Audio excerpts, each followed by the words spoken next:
대강절 넷째 주일입니다. 성탄을 앞두고 주님의 오심을 기다리며 또 기도로 준비하는 우리 모든 성도들에게 우리 주님의 은혜와 평강이 함께하기를 주님의 이름으로 소망합니다.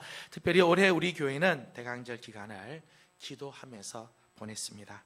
저녁마다 많은 성도들이 기도회에 참여하여서 부르짖고 간구하는 모습을 볼 때 얼마나 감사했는지 모릅니다. 기도한 대로 여러분 각 개인과 여러분의 가정과 그리고 우리 교회가 새 부대가 되어서 장차 허락해 주실 하나님의 그 새 포도주와 같은 은혜를 잘 간직하고 누리는 예명교회 그리고 우리 성도들이 되기를 주님의 이름으로 기원합니다. 이 모든 일을 시작해 하시고 또 마치게 하신 하나님께 영광을 올려드리며 그동안 수고해 주신 모든 분들께 감사를 드립니다. 우리가 매일마다 우리 인사했습니다마는 오늘 다시 한번 인사하도록 하겠습니다. 우리 옆에 있는 분들에게 축복하면서 주 안에서 새 부대가 되기를 바랍니다. 인사하겠습니다. 주 안에서 모두 새 부대가 되기를 소망합니다. 우리는 이 세상을 사는 동안에 많은 관계를 맺으면서 살고 있습니다. 관계를 맺지 않고 살 수는 없습니다. 누군가와 다 관계를 맺으면서 살고 있자. 그런데 그 중에 어떤 관계는 우리가 살면서 자연스럽게 관계를 맺지만은 아주 끈끈한 관계가 있어요. 예를 들면 학연이나 지연이나 남자분 같은 경우는 전우애와 같은 인연들이 있죠. 이런 것으로 묶인 관계들이 있습니다. 실제로 우리의 삶에 영향을 많이 주죠. 하지만 이런 관계는 필연적인 관계는 아닙니다. 그래서 언제든지 끊어질 수 있는 관계이죠. 이런 인연으로 인한 관계보다 더 끈끈한 관계가 있습니다. 결혼이라고 하는 선택과 결단을 통해서 맺는 부부의 관계가 있습니다. 결혼을 일륜지 대사라고 이야기합니다. 이 땅에서 사람과 사람이 맺는 관계, 일륜 중에서 가장 큰 일이라는 뜻이지요. 그래서 부부지간은 무촌지간이라고 이야기합니다. 촌수가 없다고 이야기할 만큼 가까운 관계죠. 성경적으로 표현하면 둘이 하나가 되어 한 몸을 이루는 신비의 관계입니다. 이 관계를 통해서 가정이 이루어지고 또 사회가 형성되게 되지요. 하지만 이런 관계도 피치 못할 사정으로 끊어질 때가 있습니다. 그런가 하면 세상에 끈을 내야 끊을 수 없는 관계도 있습니다. 좋든 싫든 태어나면서부터 내 의지와는 상관없이 하늘이 맺어준 관계가 있습니다. 우리는 그것을 천륜이라고 이야기를 합니다. 바로 부모와 자녀, 또 형제와 자매의 관계입니다. 이것은 피로 맺어진 관계죠. 끊을 수 없어요. 호적 파간다고 없어지는 관계 아니죠. 그런데 오늘 본문을 보면 세상에는 이 천륜보다 더 크고 더 끈질기고 더 중요한 관계가 있다고 말씀합니다. 이 세상에 많은 관계들 속에서 사는데 정말 중요한 관계, 정말 소중한 관계가 있다는 거예요. 한 번은 예수님께서 무리와 함께 앉아 있을 때 예수님의 어머니와 예수님의 동생들이 예수님을 찾아왔습니다. 지금 예수님은 많은 병자들을 고치시고 귀신을 내쫓으시며 기적을 행함으로 많은 사람들에게 주목을 받고 있는 상태였습니다.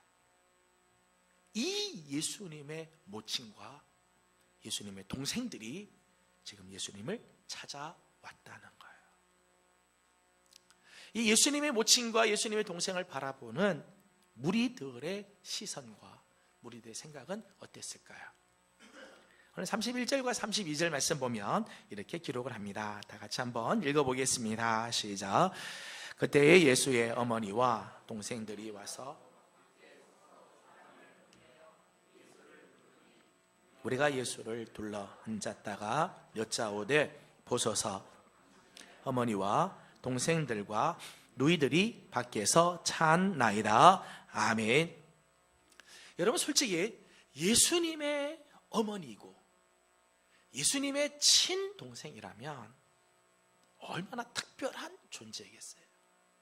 아마 거기 모여있는 무리들도 아마 이런 생각을 가지고 있었을 겁니다. 기적을 행하고 귀신을 내쫓고 병자를 고치는 이 예수님의 어머니, 예수님의 친형제들이 찾아왔다. 제자들의 이 다른 무리들의 눈에도 아마 대단히 특별한 존재처럼 보였을 것입니다. 그래서 로마 카톨릭에서는 예수님의 어머니 마리아에 대한 존경심이 대단하지요. 카톨릭의 교리 중에는 무흠 잉태설이라는 게 있습니다. 무흠 잉태설은 마리아가 예수님을 잉태할 때 마리아는 원죄가 없다, 흠이 없는 여인이다, 죄가 없이 예수님을 잉태했다. 그래서 무흠 잉태설이라고 해요. 제가 그래서 카톨릭 이 학자들한테 이제 물어봤습니다. 마리아는 그런 원죄가 없으면 정말 죄가 없는 사람이에요? 죄가 없는 사람이에요. 성경에 모든 사람은 다 죄가 있다는데 어떻게 마리아는 죄가 없다고 그러냐? 예수님은 나온 분이기 때문에 죄가 없다는 거예요. 그래서 제가 한 가지 더 질문했습니다. 그럼 마리아가 죄가 없는 분으로 태어나려면 그의 어머니도 그러면 죄가 없는 분이냐? 아마 없을 거라는 거예요. 뭐지 그런 말이 있냐? 그랬더니 자기도 잘 모르겠대요. 캐톨릭은 마리아를 이렇게 숭배하니까 마리아가 무흠으로 잉태했다. 한 걸음 더 나가서 마리아가 우리가 고백하기도 동정녀 마리아에게서 예수님 태어났다고 우리가 그렇게 고백을 합니다. 그런데 캐톨릭에서는 동정녀 마리아가 예수님을 잉태하고 나서 마리아는 계속해서 동정성을 갖고 있었다는 거예요. 계속해서. 그러니까 예수님 낳고 나서는 마리아는 계속해서 동정녀로 있었다. 요셉과 결혼했지만은 동정녀로 있었다. 그렇게 이야기를 합니다. 한 걸음 더 나가서는 마리아가 무흠으로 잉태하는 원죄가 없고 계속해서 동정녀로 있었기 때문에 마리아는 승천했다고 해요. 승천한 날이 8월 15일이에요. 8월 15일이 마리아 승천일로 캐톨릭에서는 정하고 그날을 기립니다. 이만큼 예수님의 육신의 어머니가 대단한 분으로 그렇게 여기죠. 때문에 이 초대교회 교부시대 때 제롬이나 에피파니우스라고 같은 이런 사람들은 오늘 본문에 나오는 동생들이 있죠. 동생들이나 누이들은 예수님의 친형제가 아니라 사촌 형제일 것이다. 또는 요셉의 전처가 낳은 자식들일 것이다. 그렇게 이제 해석을 해요. 하지만 성경에는 어디도 그런 말씀을 한 곳이 없죠. 단지 신학적인 추측이고 가설일 뿐입니다. 오히려 예수님은 아주 단호하게 오늘 말씀을 하십니다. 33절 말씀 보면 이렇게 말씀하시죠. 같이 읽겠습니다. 시작. 대답하시되 누가 내 어머니이며 동생들이냐 하시고 아멘. 물론 예수님께서 육신의 부모나 육신의 형제 자매의 관계를 부정하거나 또는 무시하는 것은 아니죠. 또 육신의 부모나 형제 관계를 소홀히 해도 된다 이런 말씀은 아니에요. 누가복음 2장 51절 말씀을 보면 예수께서 함께 내려가사 나사렛에 이르러 순종하여 받드시더라. 12살 때 예수님께서 예루살렘에 함께 갔다가 그리고 예수님 다시 이제 나사렛으로 돌아오실 때 모습입니다. 순종하여 받드시더라. 예수님 어릴 때부터 부모님 공경하는 마음이 있었다는, 그의 아버지 요셉과 그의 어머니 마리아를 공경하는 모습, 어릴 때부터 예수님께서 사실 있었어요. 십자가에 달려 돌아가시는 순간에도 예수님께서는 당신의 어머니를 사랑하는 제자에게 부탁하자. 요한복음 19장 말씀 보면 요한에게 말합니다. 네 어머니다. 그 후로 이 요한이 예수님의 어머니 마리아를 어머니처럼 모시게 되죠. 자기의 생애가 마지막 순간까지도 그의 어머니를 공경하고 어머니를 위하는 마음을 보게 됩니다. 디모데전서 5장 8절 말씀을 보게 되면 누구든지 자기 친족 특히 자기 가족을 돌보지 아니하면 믿음을 배반한 자요 불신자보다 더 악한 자니라. 이게 성경의 정신이에요. 하나님의 정신. 자기 가족 돌보지 않는 사람, 이 사람은 믿음을 배반한 자고 불신자보다 더 악한 사람이다. 성경은 이렇게 말씀합니다. 가족 섬김이 그만큼 중요하다는 거죠. 오늘 예수님께서 누가 내 어머니고 누가 내 형제냐라고 말씀하시는 것은 예수님께서 결코 이 땅에서의 관계를 경시하거나 소홀히 여기신 것이 아니라는 거예요. 대신 우리에게 이 땅에서의 관계, 육신의 관계보다 더 중요한 관계가 있음을 알려주는 거예요. 육신의 관계도 중요하지만 그 관계보다 더 중요한 관계가 있다고 소개해 주는 거죠. 34절과 35절을 같이 읽도록 하겠습니다. 같이 봅니다. 시작. 둘러앉은 자들을 보시며 이르시되 내 어머니와 내 동생들을 보라. 누구든지 하나님의 뜻대로 어머니니라. 아멘. 예수님의 진정한 가족, 예수님의 형제와 자매와 어머니는 혈육을 나눈 사람이 아니라 바로 하나님의 뜻대로 행하는 자들이 예수님의 형제고 자매고 어머니라는 거죠. 하나님의 뜻대로 행하는, 하나님의 뜻대로 행한다고 하는 것은 요한복음 6장 40절 말씀 보면 이렇게 말씀했습니다. 내 아버지의 뜻은 아들을 보고 믿는 자마다 영생을 얻는 이것이니라. 하나님께서 보내신 아들을 보고 믿으며 그분의 말씀을 전폭적으로 받아들이고 온전히 순종하는 것, 이것이 바로 하나님의 뜻대로 행하는 자들. 예수님은 이런 자들을 당신의 형제요, 당신의 자매로, 당신의 어머니로 여겨주신다는 것입니다. 우리는 오늘 이 예수님의 말씀에서 몇 가지 중요한 핵심을 발견하게 됩니다. 하나는 육신적인 관계로는 하나님의 역사를 이룰 수 없다는 거예요. 인간적인 관계, 육신의 관계로는 하나님의 뜻을 깨달을 수가 없습니다. 여러분, 예수님을 당신의 배로 낳았다고 해서 마리아가 예수님의 사역을 정확하게 이해했을까요? 예수님의 동생들이 예수님과 혈통적으로 아주 가깝지만 그렇다고 저들이 예수님이 누구신지를 정확하게 알았을까요? 그렇지 않았습니다. 누가복음 2장 49절 50절의 말씀을 보면 이렇게 되어 있습니다. 예수께서 이르시되 어찌하여 나를 찾으셨나이까? 내가 내 아버지 집에 있어야 될 줄을 알지 못하셨나이까? 하시니 그 부모가 그가 하신 말씀을 깨닫지 못하더라. 12살 때 예루살렘에 올라가서 바리새인 이 랍비들과 하나님의 말씀을 함께 논하는 예수님의 모습을 보고 부모님은 막 찾다 헤매다가 찾지 않습니까? 그때 예수님이 하시는 말씀, 내가 내 아버지 집에 있는 줄 왜 모르십니까? 그렇게 말하는데도 부모가 그 하신 말씀을 깨닫지 못했대. 마리아가 당신의 배로 예수님을 잉태하고 예수님을 탄생케 했지만은 마리아도 예수님의 뜻을 깨닫지 못할 때가 있죠. 지난 주일에 나눈 말씀입니다만 마가복음 3장 21절 말씀 보면 예수의 친족들이 듣고 그를 붙들러 나오니 이는 그가 미쳤다 함이로라. 여러분, 육신의 부모나 육신의 형제가 중요하지만 육신의 관계로 하나님의 일을 깨닫는 것이 아니죠. 예수님의 친형제들, 예수님의 가족들조차도 예수님이 미쳤다고 생각을 할 때가 있었다는 거예요.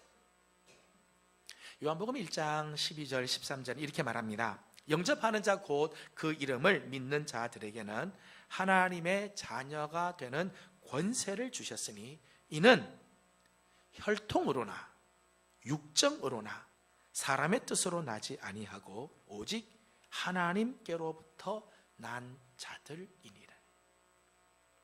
여러분, 우리에게 구원의 역사가 일어나고 하나님을 기쁘시게 해드리는 삶을 살며 하나님의 뜻을 이루어드리는 것은 혈통으로 되는 게 아니라는 거예요. 혈육지간이라고 해서 구원 얻는 것도, 혈육지간이라고 해서 하나님을 기쁘시게 해드리는 것도, 하나님의 뜻을 온전히 이루어드리는 것 아니라는 거예요. 여러분, 구원을 얻는 길, 하나님을 기쁘시게 해드리는 길, 하나님의 뜻을 이루어드리는 길은 혈통이 아니라 믿음이지요. 믿음으로 우리는 구원을 얻고 하나님을 기쁘시게 해드리는 거예요. 사도행전을 보게 되면 초대교회 지도자 중에 야고보가 나옵니다. 이 야고보는 예수님의 동생이죠. 예수님의 동생. 그런데 야고보가 초대교회의 지도자가 되었던 이유는 그가 예수님의 동생이었기 때문이 아니에요. 그에게는 예수님에 대한 신앙의 고백이 있었기 때문입니다. 야고보서 1장 1절 말씀을 보면 야고보는 이런 고백을 합니다. 하나님과 주 예수 그리스도의 종 야고보고. 야고보는 예수님의 친동생입니다. 근데 야고보서를 쓸 때 나 예수의 친동생 야고보는 이렇게 쓰지 않았어요. 하나님과 주 예수 그리스도의 종 야고보. 주님에 대한 신앙 고백이 있는 거예요. 자기 친형이지만 형이라고 보지 않았어요. 그리스도다. 나는 그의 종이다. 그러기에 초대교회 지도자로 세워지게 되는 거예요. 여러분, 인간의 관계, 육신의 관계로는요, 하나님의 뜻을 깨달을 수 없고요, 하나님 일을 이룰 수가 없습니다. 두 번째는 그리스도 안에서 형제 자매된 관계는 세상의 어떤 관계보다도 소중하고 강력하다는 것입니다. 여러분, 우리가 그리스도 안에서 서로 형제 자매라고 말할 수 있는 이유, 사실은 우리가 전혀 몰랐던 분들이잖아요. 몰랐던 분인들인데 교회 와서 우리가 서로 형제 자매라고 말할 수 있는 이유는 우리 모두가 다 예수 그리스도의 피, 예수 그리스도의 보혈로 맺어진 관계이기 때문입니다. 여러분, 우리가 구원을 얻은 것은 예수 그리스도의 보혈로 말미암아 우리의 죄악이 씻어졌기 때문이죠. 우리는 예수 그리스도의 피로 말미암아 하나님의 자녀가 된 사람들이에요. 예수의 피 때문에 하나님 자녀가 된, 여러분, 부모의 피보다 더 진한, 인간의 사람의 피보다 더 귀한 하나님의 아들의 피, 보혈로 맺어진 관계가 바로 우리예요. 그리스도 안에서 형제 자매된 사람들은 혈통으로 맺어진 형제 자매보다 더 끈끈하고 더 확실하고 더 귀한 관계 속에 있는 거죠. 뿐만 아니라 이 관계는 이 세상에 있을 때만 존재하는 관계가 아니에요. 죽음 이후에도 영원토록 계속되는 관계입니다. 예수 그리스도가 영원하신 한 그리스도 안에 있는 우리의 관계도 영원할 것입니다. 우리는 주님께서 재림하시는 날 다 부활하여서 하나님 나라에서 다 만날 분들이에요. 이 세상에서 끝나고 이 세상에서 관계가 다 끝나는 게 아니라 하나님 나라에서 우리는 다 만날 사람들이에요. 그리고 영원토록 그 나라에서 왕 노릇할 것입니다. 여러분, 우리 관계는요, 일시적인 관계가 아니에요. 그냥 한두 번 만나고 끝나는 시간적인 관계가 아닙니다. 이 땅에서만이 아니라 영원한 하나님 나라에까지 이어지는 영원한 관계입니다. 때문에 이 관계는 결코 소홀히 할 수 없는, 함부로 대할 수 없는 관계예요. 세상의 사람들과의 관계는 이 세상에서 안 보면 끝이지만 그리스도 안에서 형제 자매된 관계는요, 이 땅에서 안 보면 끝나는 게 아니에요. 하나님 나라까지 계속 가는 관계이죠. 그러기 이 세상의 어떤 관계보다 소중하고 귀한 관계입니다. 세 번째는 그리스도 안에서 형제 자매된 자에게는 책임이 따른다는 거예요. 그리스도의 가족이 되고 그리스도의 형제와 자매가 된 사람들에게는 책임이 따라야, 우리는 책임적인 관계라는 거예요. 책임적인 관계. 35절 말씀을 다시 한번 읽어보도록 하겠습니다. 시작. 누구든지 하나님의 뜻대로 행하는 자가 내 형제요 자매요 어머니이니라. 아멘.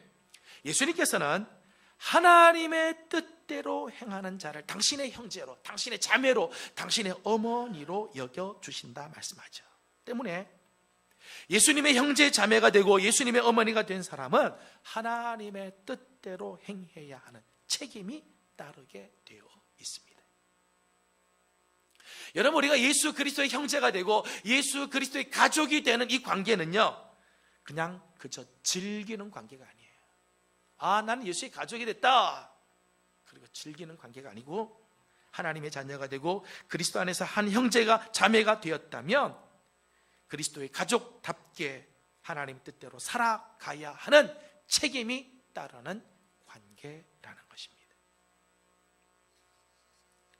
프랑스의 황제였던 나폴레옹 보나파르트 나폴레옹이 전선에 나간 적이 있습니다. 전선에 나갔는데 그 전투에 나간 병사 중에 공교롭게 나폴레옹하고 이름이 똑같은 사람이 있었습니다. 보나파르트 나폴레옹이라고 하는 사람이 또 하나 있었어요. 근데 이 보나파르트 나폴레옹, 이 병사 중에 보나파르트 나폴레옹이라는 사람이 행실이 아주 안 좋았어요. 말썽 피우고 가가지고 나쁜 짓 하고, 그래서 온통 돌아다니면서 욕을 많이 먹었습니다. 나폴레옹이 이 사람을 불렀습니다. 불러서 이 사람에게 이런 유명한 이야기를 했습니다. 내 이름 나폴레옹 보나파르트 나폴레옹이라는 이름에 걸맞게 살든지 아니면 네 이름을 바꾸든지 둘 중에 하나를 해라. 여러분, 오늘 우리가 예수 그리스도의 형제와 자매가 되고 예수 그리스도의 가족으로 우리가 부름을 받았다면 예수님의 가족다운 삶을 살든지, 그렇게 살지 않을 것 같으면 우리 이름을 아예 바꾸든지 둘 중에 하나를 해야 한다는 거죠. 또 우리는 역시 정말 하나님의 뜻대로 행하는 자, 정말 하나님의 뜻대로 행하고자 하는 그 자를 주 안에서 우리의 형제와 자매로, 우리의 어머니와 아버지로 받아줄 줄 알아야 합니다. 세상에서 부와 명예와 권세 가진 자를 존귀히 여길 것이 아니라 정말 우리가 예수 그리스도의 가족이라면 하나님의 뜻대로 행하는 자를 존귀히 여길 줄 알고 이런 사람들을 존경할 줄 알아야 한다는 것, 이게 책임적인 관계입니다. 자, 사랑하는 성도 여러분, 옆에 있는 분들을 한번 보시죠. 옆에 있는 분 한번 보겠습니다. 한번 바라봐 주시죠. 부담스러우신가요? 옆에 있는 분들이 정말 예수의 피로 가까워진 형제 자매로 느껴지십니까? 아니면 여전히 남남처럼 느껴지십니까? 저분들의 기쁨이 나의 기쁨처럼, 저들의 슬픔과 아픔이 나의 슬픔과 아픔처럼 이게 느껴지시는가요?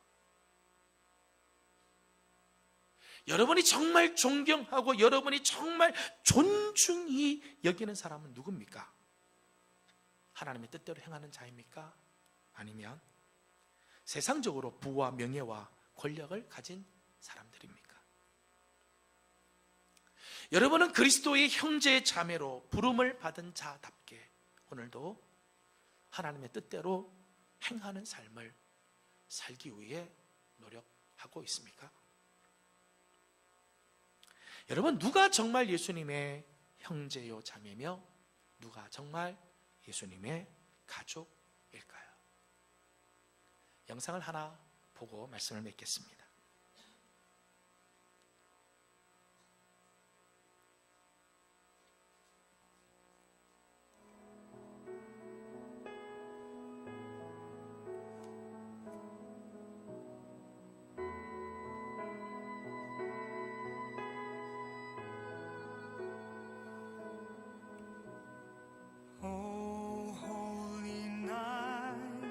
The stars are brightly shining.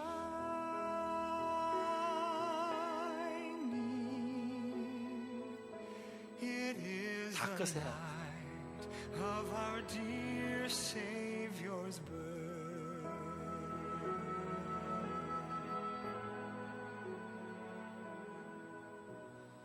Long lay the world in sin and error pining,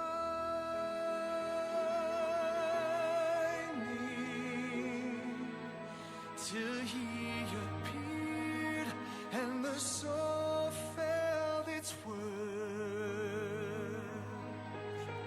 A thrill of hope, the weary world rejoices, for yonder breaks a new and glorious morn. Fall on your knees, oh, hear the angel voices, oh, night divine, oh, night,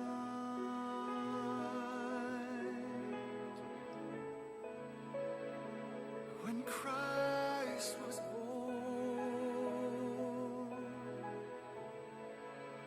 Oh, holy night.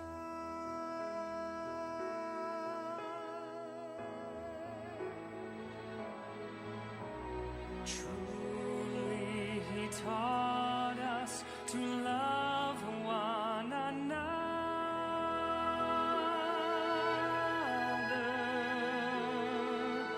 His law is love, and His gospel is peace.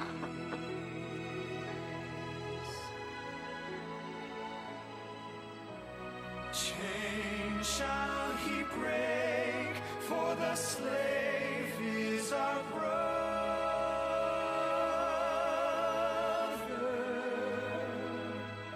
and in His name all oppression shall cease. Sweet hymns of joy in grateful chorus raise we. Let all within us praise His holy name. Christ is the Lord. Then ever, ever praise we.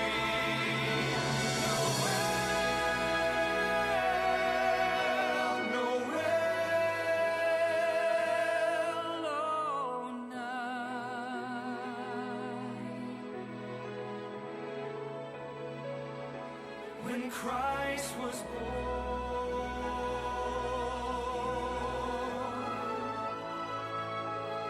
oh, night,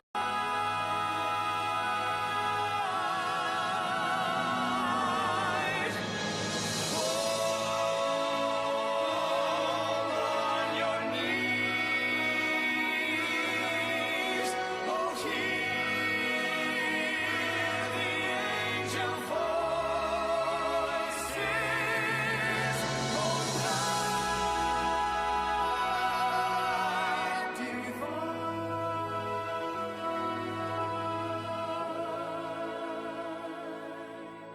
oh, night,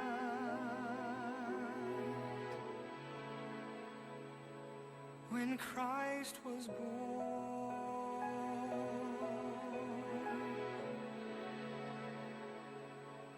Oh, night,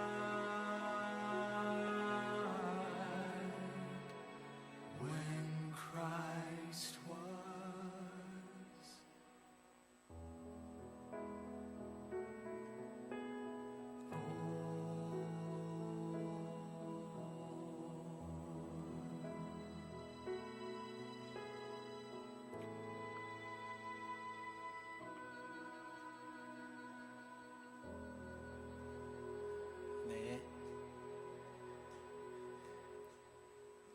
누가 예수님의 형제고 누가 예수님의 자매일까요?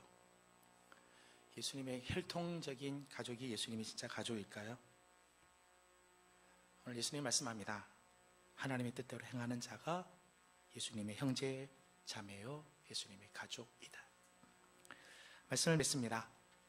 교회에서는 오늘부터 성탄 행사가 진행이 됩니다. 오늘 오후 찬양 예배 때는 교회 학교에서 성탄 축하 순서가 발표가 되고, 또 저녁에는 비파와 수금팀과 함께 밖으로 나가서 성탄절 플래시몹을 진행하려고 합니다. 성탄절 당일에는 모든 성도들이 함께 모여 성탄절 감사 예배를 드리게 될 거고, 29일 토요일에는 우리 주님의 이름으로 사랑의 연탄을 배달하는 일을 하려고 합니다. 저는 올 성탄절에는 성탄의 주인공이신 예수님을 높여드리며 주님의 사랑을 나누는 성탄절이 되기를 소망합니다.